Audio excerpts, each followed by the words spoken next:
Hello everyone, আসসালামু আলাইকুম। কেমন আছেন সবাই? চলে আসলাম এনাদার ব্লগ নিয়ে। তো আমি আজকে ভোরবটি দিয়ে শুটকি দিয়ে একটা মজাদার রান্না করব। এভাবে ভোরবটি দিয়ে শুটকি রান্না করলে কিন্তু খুবই মজার হয়। চাপা শুটকি দিয়ে আজকে এই ভোরবটিটা আমি রান্না করব। তো আমার সাথে থাকুন, দেখতে থাকুন। চুলায় একটা প্যান বসায় দিয়েছি, দিয়ে দিয়েছি রান্নার তেল। এখন হচ্ছে পেঁয়াজ কুচি, ফালি করা কাঁচামরিচ, আর হচ্ছে দিয়ে দিব কতগুলো রসুনের কোয়া। রসুনের কোয়াগুলো আমি একটু আস্ত দিয়েছি। আর হচ্ছে দিয়ে দিব স্বাদ মতো লবণ। এখন হচ্ছে যেহেতু আজকে শুটকি রান্না করব, সেহেতু আমি অনেকগুলো কাঁচামরিচ ফালি দিয়েছি। আজকে ঝাল ঝাল হচ্ছে শুটকি রান্না করব।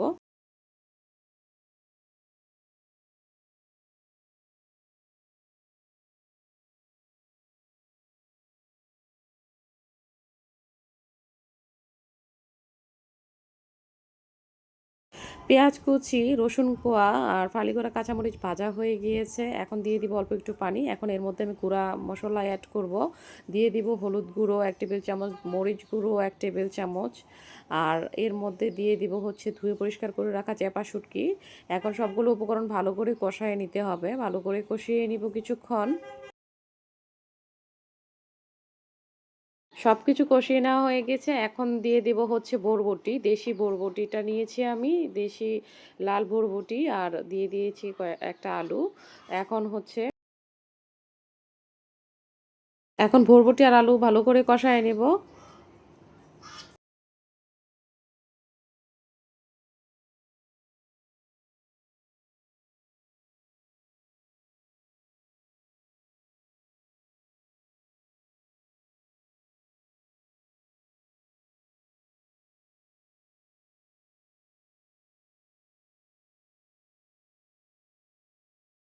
কষিয়ে নেওয়া হয়ে গিয়েছে। এ পর্যায়ে দিয়ে দিব অল্প একটু পানি। সিদ্ধ হওয়ার জন্য যতটুকু পানি লাগবে ততটুকু পানি দিয়ে দিতে হবে।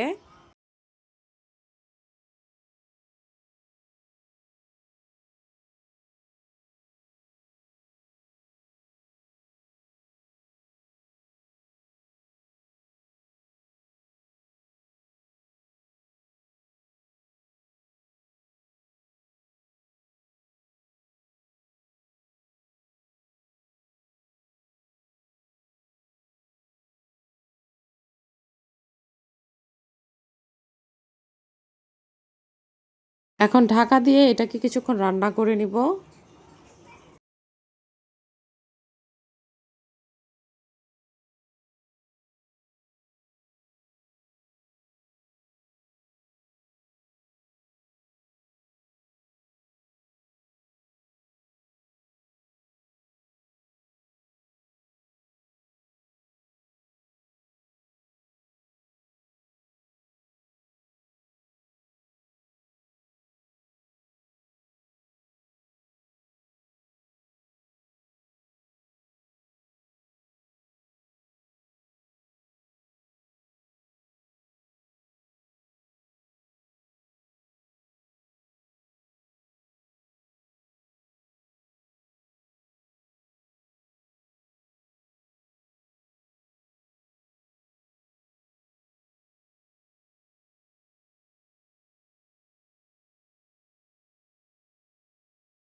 এ পর্যায়ে আলু আর বরবটি কিন্তু সিদ্ধ হয়ে গিয়েছে।